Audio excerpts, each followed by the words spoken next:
E aí pessoal, tudo bom? Aqui é o professor Gustavo Leão, sejam bem-vindos a mais um vídeo. Esse é o terceiro vídeo falando sobre reforma da Previdência. Se você ainda não acompanhou o primeiro e o segundo, volta aqui na playlist do canal, assiste, deixa um like ou um dislike, não tem problema, eu aceito críticas, desde que você não seja mal educado, né? Aí a gente pode conversar aqui nos comentários e aí você volta para assistir esse terceiro, beleza? Então esse terceiro eu vou fazer uma análise geral sobre o que é essa reforma e vou categorizar aí para quem está estudando para um concurso público. Essa daqui vai ser a nossa aula de atualidades, né, barra geografia aí para vocês, tudo bem?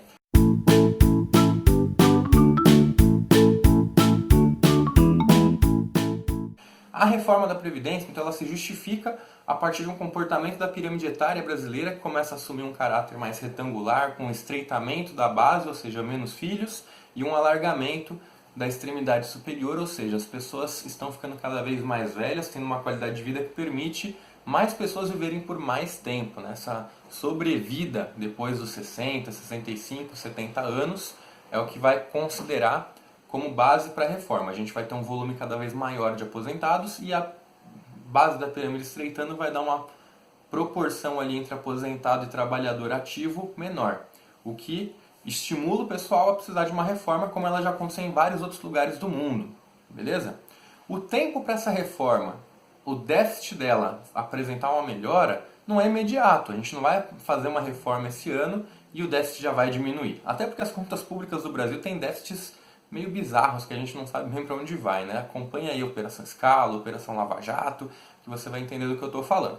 Então, esse déficit puro aí entre trabalhadores e aposentados, a gente tem que considerar, além do fator apresentado desse estreitamento da base, o fator desemprego no Brasil. Então é um país difícil de empreender, as leis trabalhistas tiveram uma mudança, mas não é isso que vai gerar emprego rápido. Os empreendedores vão ter confiança para contratar mais gente, funcionários, modalidades de serviço. E a contribuição que só vem a partir do registro, né? Ou a pessoa paga por iniciativa própria essa contribuição, e se eu estivesse pagando por iniciativa própria há muito tempo eu ia ficar bem bravo com a reforma, eu entendo, né? Porque vai mudar muita coisa e você gastou um dinheiro que você não sabe se vai retornar ou não. E de fato, a Previdência do jeito que ela é hoje, ela não é somativa, você não vai guardando o seu dinheiro para você recolher no final, você vai diretamente saindo do seu salário para pagar quem está hoje aposentado ou dependendo aí da Seguridade Social. Qual que é o ideal então, professor? O que eu faço da minha vida se eu não sei se eu vou me aposentar? A contribuição é fundamental para quem contribuiu. Então é muito errado você falar, então não vou contribuir em nada e deixa esses velhos morrer. Não é assim que funciona, cara. Eles tiveram toda uma vida batalhando para manter o pessoal que estava aposentado. Então, o mínimo que a gente pode ter é esse sentimento aí de empatia por aqueles que estão agora entrando na possibilidade de se aposentarem, que não é fácil. Por quê? Quando você se aposenta, além de você ter uma queda salarial drástica, você tem um volume muito maior nos gastos com saúde. Quando eu viro numa sala de cursinho de até uma faixa etária de um concurso de 30 anos e pergunto quantos rapazes aí já foram no médico esse ano, raramente um levanta a mão.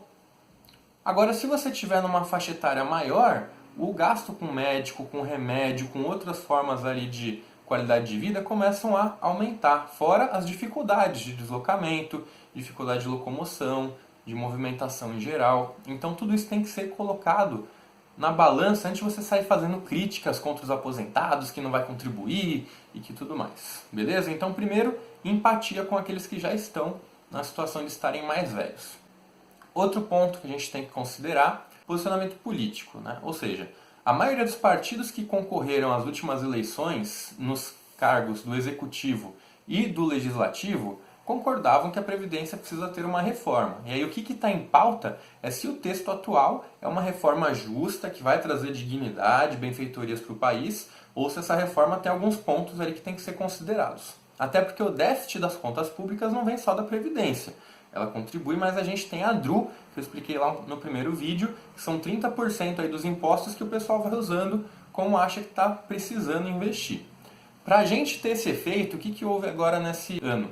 A gente teve um congelamento dos gastos com educação, pesquisa e até mesmo com saúde, ou seja, o tanto que gastou ano passado é o limite para se gastar de novo esse ano, mas a população aumenta, então a gente deveria ter um pouquinho mais de gasto com isso. Então foi congelado Então, se você botar na balança o tanto que tinha para essa população e vai ter a mesma para essa população maior, o gasto fica proporcionalmente menor. Então, tem muita gente que afirma que está tendo, na verdade, um corte, né? Que deveria ter um aumento, pelo menos, relacionado ali à inflação. Prosseguindo no tema, nós temos as modalidades de previdência, né? As arrecadações. Então, a gente discutiu sobre o RGPS, o RPPS, a pensão dos militares e a aposentadoria dos políticos. A única que não está sendo modificada nesse texto atualmente é dos cargos eletivos, os políticos, né? Todas as outras vão sofrer alterações conforme essas propostas aqui que eu vou colocar.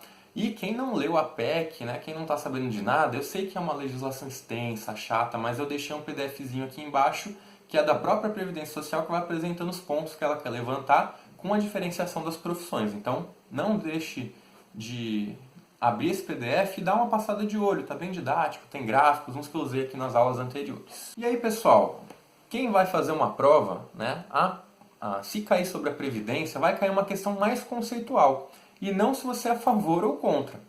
E, inclusive, pode cair numa redação de um concurso, de um vestibular, sobre a reforma da Previdência, os prós e contras. Vão colocar charges aí, por exemplo, essas aqui que eu vou distribuir na tela, que podem ser usadas ali para a pessoa se motivar a escrever um texto. Mas toma cuidado na questão de empatia e na questão do posicionamento político. Se você for muito radical na sua exposição de uma redação, você vai perder ponto ou correr o risco também de perder o foco e partir para uma outra área que não é a da discussão. Então, use esses fundamentos aí, cite a desvinculação de receita da União, a diferença do regime geral e do regime próprio da Previdência Social, tá? Discuta o que a Seguridade Social tem que trabalhar, em quais pontos que ela ampara a população para saber se ela é necessária ou não. E não fique perdendo foco falando se você acha certo, porque os idosos já contribuíram, ou se você acha errado porque eu não tenho que contribuir, porque quando eu for idoso não contribui. E aí, o que fica de final? Né? E vai para a educação financeira, que é o último ponto que eu falo, né? Todas as matérias aqui a gente vai falando. Não conte, você que está aqui hoje trabalhando e está na faixa etária de trabalho e ainda não está vislumbrando a aposentadoria antes de mudarem as regras, não conte que a sua aposentadoria vai vir pelo governo. E mesmo que ela venha, saiba que os seus gastos quando você ficar mais velho vão ficar cada vez maiores. Como eu falei, com remédio, outros produtos aí de qualidade de vida para você ter uma sobrevida cada vez maior e melhor. Então, desde já, quanto antes, né, se você tem até 50 anos, 55, comece a se programar para guardar um dinheiro para você utilizar nessa sua sobrevida. Se você tem 55 e vai ter que trabalhar até os 65, você tem 10 anos para juntar uma grana para você viver dos 65 até os 100 da melhor forma possível. Se você tem 15, 20 anos, você tem uma jornada inteira, se tudo der certo, se você não morrer no meio do caminho por um acidente ou uma tragédia do tipo, você tem uma vida inteira para juntar um pouco de dinheiro para lá na frente você não depender do INSS. Olha que beleza, se você tiver uma renda passiva na hora de aposentar de R$ 1.200 e vier uma contribuição de mais R$ 1.000, que é um salário mínimo, né, guardadas as proporções aí das inflações, dos reajustes, ao invés de aposentar com 1.000, você vai aposentar com 2.200. Olha que beleza, muito melhor, né? Que já é uma qualidade de vida diferenciada. E ajuste o seu padrão de vida para você não gastar todo o seu salário. Você já tem tanto desconto. Você já tem desconto de FGTS, RGPS, você tem desconto do Vale Transporte, de várias coisas. Olha o seu contra-cheque, olha quanta coisa vem descontada. Então aproveita esse monte de desconto, se desconte um pouquinho para o seu eu do futuro. Ele vai te agradecer com certeza. Beleza? Então essa é a mensagem final. A gente fecha aqui 3 aulas de reforma da Previdência. Estou aberto a debate, desde que com educação, nos comentários dos 3 vídeos. Não posso aprofundar tanto porque eu tenho pouco tempo de tela, né? E até outros temas, né? Poxa, um aprofundamento jurídico, eu ia precisar de um profissional aqui junto para não falar asneira na cabeça de vocês, né? Um posicionamento contábil igualmente. Mas o panorama geral, essas muitas vertentes que dão essa complexidade da discussão da reforma da Previdência tem que ser aceitos. E se você entender tudo isso, quem falar que a Previdência é golpe e é fraude, você entende por quê. Porque, poxa, tem uma DRU descontando, existe ainda um funcionamento, se a pessoa fala, não, a reforma é fundamental, ela precisa ser feita, Fala, não, realmente, tem uma mudança da pirâmide etária, da arrecadação, né? E se você fala, não, mas essa reforma, ela está sendo beneficiária, realmente, ó, os políticos não estão mudando ali o sistema previdenciário deles, né? Mas olha, os funcionários públicos no geral vão ser afetados, né? Então pondere para você reclamar pontualmente do que você concorda ou discorda, ou até ter uma ideia boa, né? Uma boa ideia para fazer uma mudança. E aí quando você se candidatar ou tiver algum conhecido político que você pode debater esse assunto para formalizar uma proposta melhor para a gente reformar a reforma mais para frente, para ela ficar cada vez mais funcional, dinâmica e democrática. Beleza? Então, essas considerações finais ficam aqui. Um grande abraço a todos, se inscrevam no canal, compartilhem para todo mundo essa aula, porque é um assunto que tem que ser debatido e não discutido, não é ficar batendo boca, é debater com pontos, com colocações.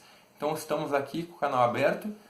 Recomendem para todo mundo para esse canal ficar cada vez maior, essa sala de aula crescer e eu ficar motivado a gravar vídeo mesmo durante meu semestre corrido e não ficar gravando só nas férias. Beleza? Um grande abraço, tchau, tchau.